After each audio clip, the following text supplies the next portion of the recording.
Early in my career, there were a few books that shaped me as a lean thinker. Books like Machine That Changed the World and The Toyota Way definitely played an important part of my lean formation, but at least for me, there's one book that stands above them all, and that book is Learning to See, which was written by Mike Rother. Now, as many of you know, Learning to See is all about value stream mapping, and as a young lean thinker, learning how to map value streams was extremely helpful. Well, later in my career, Mike wrote Toyota Kata, which I'd have to say has also shaped my lean thinking in an incredible way. So to be sure, I owe a lot to Mike Rother and his work.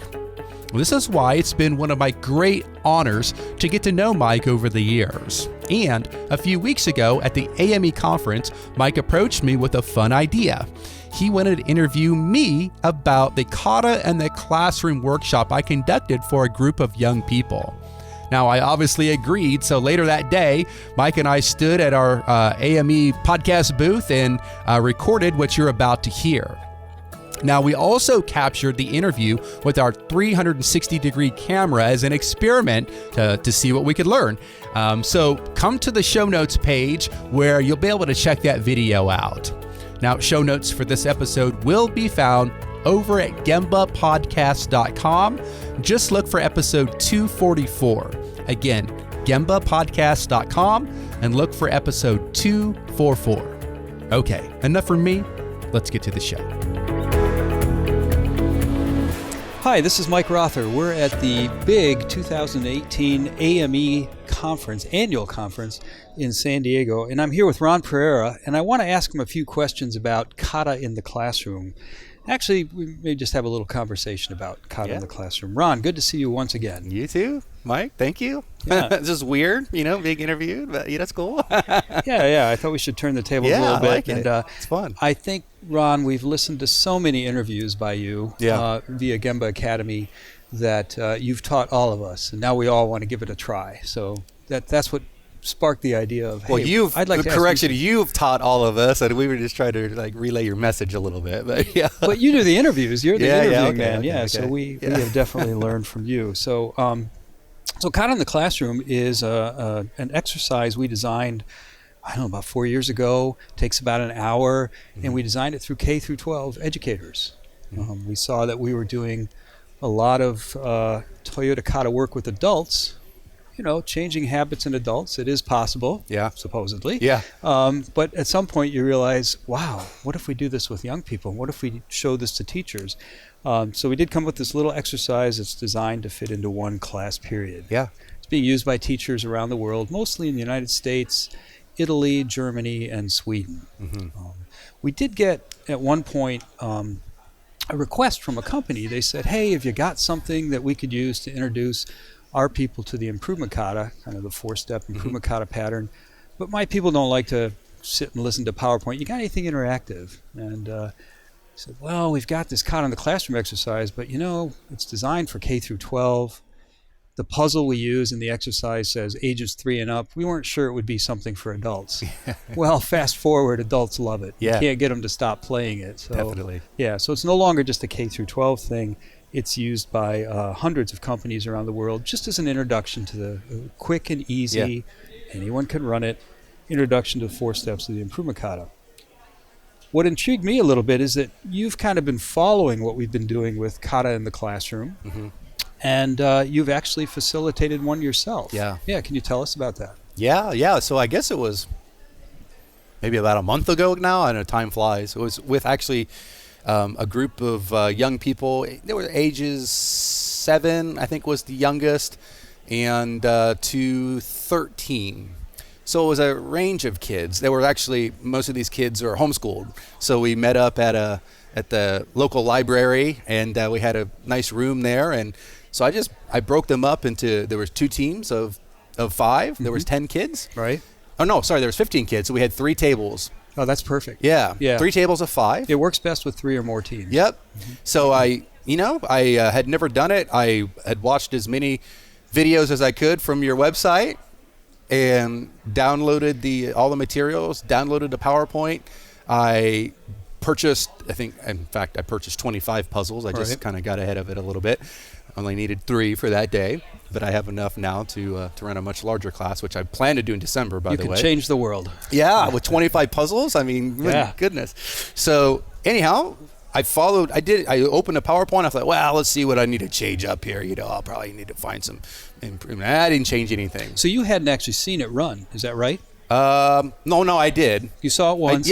Once in Canada. You did it. Okay. In Winnipeg. But that was enough, and you went. I think actually anyone could go to the website, get the materials. Yeah. Because the PowerPoint tells you exactly what to say, right? Well, yeah, I put it into that presenter mode, like the instructions say. Right. So, it was up on the wall for the kids to see, and then I said then my notes down there, and literally what to say. I don't know if I read them exactly as it said, but I followed it pretty closely. Mm-hmm. And I just did it exactly as the instructions say. So how did it go? How did the young people you were with? Oh, it was fantastic. Respond? Yeah, fantastic. I mean, now it was interesting. I watched you do one earlier here at AME with 100 some people or whatever. Yeah, we're it was. doing 4 sessions I know, here. it's crazy.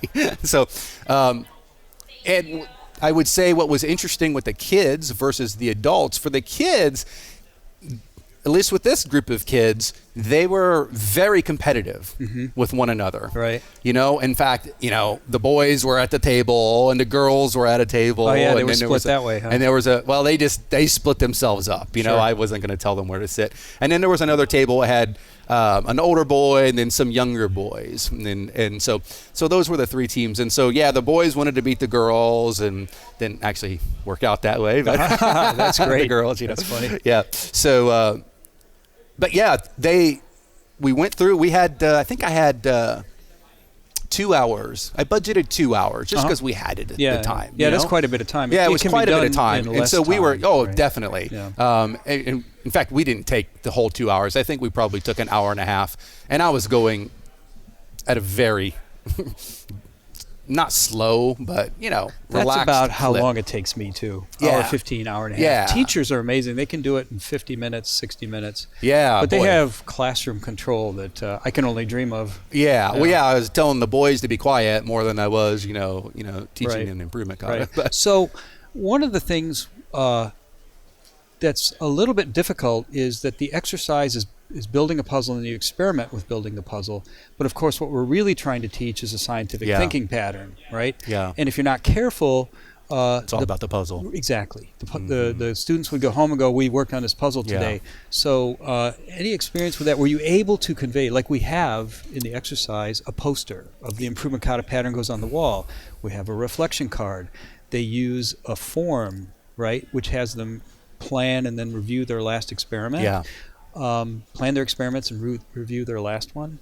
All those things are designed to kind of keep that scientific thinking pattern in front of them a little bit. How did that go? Even though you've only done it once. Well, towards the end of the presentation, the formal presentation there was a slide that asked them, can you see of other ways in which this could be used? Yeah. And, the kids, the older kids in particular, were, some of them are, there's some really sharp kids in that room. And there was a young lady who was talking about how she thought she could use it to, prepare for, eventually taking the ACT.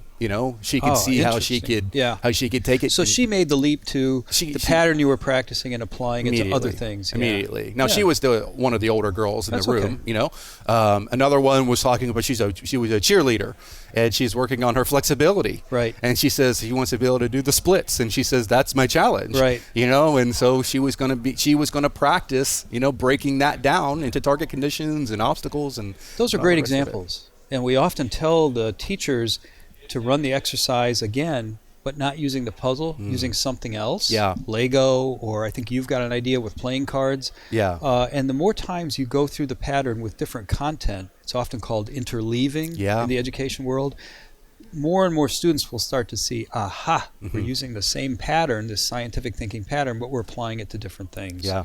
Okay. I should say, by the way, we've mentioned the website a couple times. Everything you need to run the Kata in the Classroom exercise is at Kata to Grow. Kata to Grow, all one word, katatogrw.com. Don't look too closely. It's a homebrew website, but it is all there. That looks nice. I like it. Does it? Looks okay? Easy to use. Well, it's a Wix website. Works great. Easy to navigate. Yeah, so the stuff is there. We update it every now and then, but it's free for anyone to use. Yeah. Okay. So you ran the exercise. Do you have any thoughts about the exercise itself and its usefulness, or do you like it? And if so, what do you like about it? No, I really do. I mean, I do like it, and I'm excited to run it again. I think I can do a better job facilitating it. Sure. The Like next anything, time. So I think it's only probably as good as the the facilitator. If you're botching it up, then they're going to struggle to learn. So I think I can do better myself. I think the mechanics of the routine, if you will, of the exercise is perfect. Obviously we remove the obstacles part from the card. The normal Toyota Kata 5-question card. That's right. Yeah. And I think that's wise. I think it would be clunky if you tried to have them think about. It didn't work in the classroom. Yeah. So what Ron's talking about right now is that if you look at the Toyota Kata website, we have a 5-question card. It's the coaching kata card. It's used all over the world. Yeah. Yeah. I mean, thousands and thousands of times, probably every day, as a practice routine, just for learning a pattern. And that always has you experimenting against obstacles. Yeah. But to do an exercise in a 1-hour class period, it slows it down too much. So we drop the obstacles for that. Yeah. People should know that. But, I guess what I'm getting at, Ron, is you seem interested and excited about the exercise. Mm-hmm. So why? What is it about the exercise or scientific thinking? Is it affecting you personally? Oh, no, it's changed. Just not the exercise itself. Scientific thinking has, just being fully transparent with you. Mm-hmm. I remember I read the book when it first came out, and I thought, yeah, it's nice, it's interesting, but for whatever reason, I didn't fully jump on board with it. With scientific thinking, I was too busy with other things. I don't know, just my phase in life, whatever it was. Fast forward till a few years ago, we had a lot of customers at Gemba Academy saying, where's your Toyota Kata stuff? Where's your Toyota Kata stuff? So voice of the customer, right? Running a business is very important, right? So I'm like, listen, I'm not going to go create a course or whatever it is if we aren't practicing it ourselves. We try to practice what we're teaching. And so we committed at Gemba Academy to begin practicing it. My sales team, these folks, we're all practicing it. And I'll say it has truly changed the way that I approach continuous improvement. And I'm not just saying that because you wrote the book. Well, I had the same experience. It changes how you look at problems. It changes how you look at goals. Yeah. You get more relaxed. You're like, boy, I don't know how I'm going to achieve that, but I've done this before. I know how to navigate. Yeah, there's no more stress anymore because it's all about that next target condition and the obstacles on our way towards that target condition, right? Instead of stressing about the challenge, now we're worried and focused on that. And it's all about learning. I like to say now, I'm telling people, stop trying to solve so many problems. Just learn faster. Right. And the faster you learn, the problems are going to go away. And so there's a certain delight in, gosh, I don't know how we're going to get there. Yeah. And this discovery process along the way. I think when I was younger, having things be uncertain or unknown was more difficult for me. It was like, no, I want to know. I want to make the plan. Yeah. I want someone to tell me how we're going to do this. Yeah. And it made me uncomfortable if we didn't have that. Yeah. Now it's gotten to be sort of the opposite, where I kind of look forward to this discovery process, and I look forward to being surprised. And it's really kind of a neat way to enjoy life, considering that so much of the world is just unpredictable. Yeah. Yeah. So you can actually learn to enjoy that. Yeah. Yeah. Well, and then, just as, I've facilitated a lot of training classes over the years and whatever it might be. And what I appreciate about Kata in the classroom is it is compact. Yeah. Right? Yeah, and absolutely. It's in a box. It's in a you box. literally can be in a box. It fits in your briefcase. Right. Yeah. And it takes an hour. Yeah. And the puzzles are easy to get. They're a few bucks, so it's affordable. Right. Right. And definitely encourage people to do the puzzles first. I would encourage you to don't deviate at all from what's on the plan.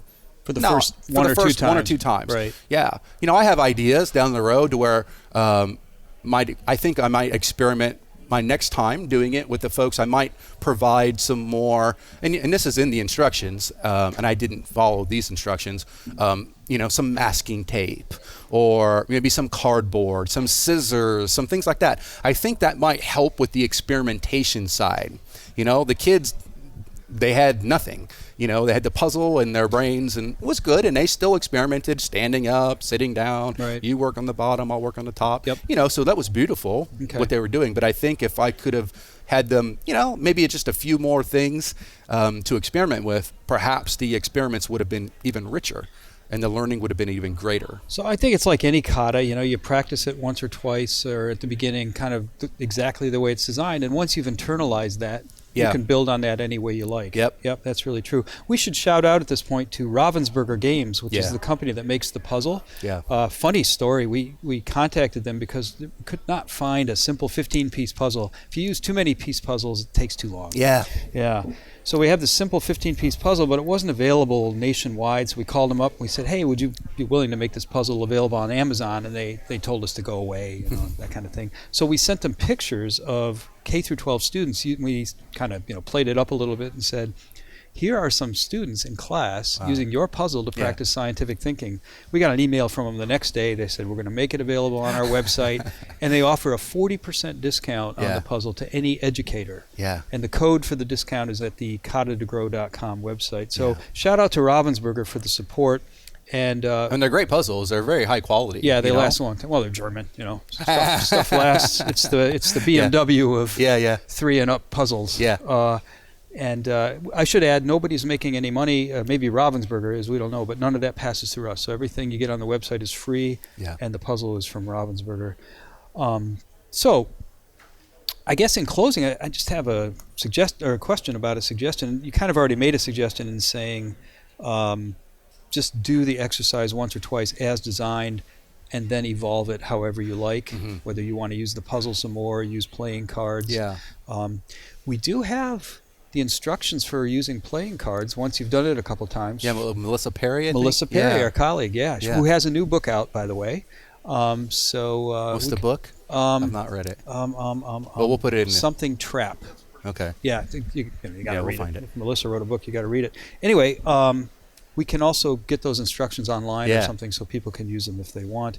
But I guess my last question is more, do you have any recommendations for others who want to try kata in the classroom as an exercise? Well, first of all, I would say do your research and try it. Don't be afraid to learn. Just do it, right? Literally do it and see what you learn. Yeah. Right? Write down what you do a your kata in the classroom. Right? What do you think is going to happen? What actually happened? What did you learn? Right? So one thing, you can actually get a group of people together. It works best with 3 or more teams. The smallest team size you should probably use is 3 people. So that's 9. Yeah. A good team size is 5, and that's 15. So get 9, 15, something like people to go to the lunchroom. Yeah. We've run it in our dining room at home Yeah. with teachers. Just find 9, 10, 15 people and just run it. Yeah. And the instructions, or I should say, what you should say is in the presenter mode. I think you mentioned that, right? Yeah. Yeah. So you can literally just read Yep. it. There's not a whole lot of prep what I did. required. Yeah. Yeah. Yeah. And you did it yesterday. I saw you. You wrote it. You didn't read it word I for always word, read. but I you always were, read it off. There. Yeah. Yeah. Well, I want to show that it's pretty Yeah. easy to do. Yeah. So Yeah. okay, Well, great. Ron, I really appreciate your interest because it's a way we learn when you try something like this. Like we're recommending that other people do, and then you give feedback, and we learn from that. Yeah. And that's how the whole Toyota Kata thing has gone. It's a new subject. It's only 9 years old. We like to say it's not only a young subject, it's an open system. Once you practice the starter kata, you can take it anywhere you want to. And so what happens is there are hundreds of people around the world practicing and doing things like what we were just talking about, and we learn from them. Well, I think we should give a shout out to our friends at Lean Frontiers and KataCon. Yeah. Coming up in February in Savannah, Georgia. What is it? KataSummit.com. That's right. Yeah, so I think everyone that has any interest at all in this movement, really have to be at that conference. That's the annual gathering Yeah. in North America of kata geeks and kata practitioners, and it turns out it's the 5th annual. Who would have thought? Yeah. This will be the 5th year next year for Well, it's a pretty KataCon. big occasion for you and your friend, Mr. Liker. Yeah, Yeah, so it's, 10 years for Toyota Kata, that's right. 15 years for The Toyota Way. Toyota Way, 20 years for my favorite book of all time, Learning to See. That's right. It'll be 20 years for learning Yeah. to see. Yep. Yeah, that book changed my life, by the way. Well, that's It why got we me wrote into it. this career. I literally would not be standing here without that book. That book changed our lives too. That's why Yeah. we wrote it. Yeah. Yeah. So- well, that's Yeah. very cool, Ron. I appreciate you taking the time. It's really nice to be talking with you guys here at the Gemba Academy stand at the big annual AME Yeah. conference in San Diego, where the sun is shining, by the way. It is beautiful out there. Yeah. Thanks, Ron. Great All to right, see you. good job. Thanks. Ciao. Thanks for listening to the Gemba Academy podcast. Now, we invite you to take a no-strings-attached, fully functional test drive of GembaAcademy.com. Gain immediate access to more than 1,000 Lean and Six Sigma learning resources, all free of charge, at GembaAcademy.com.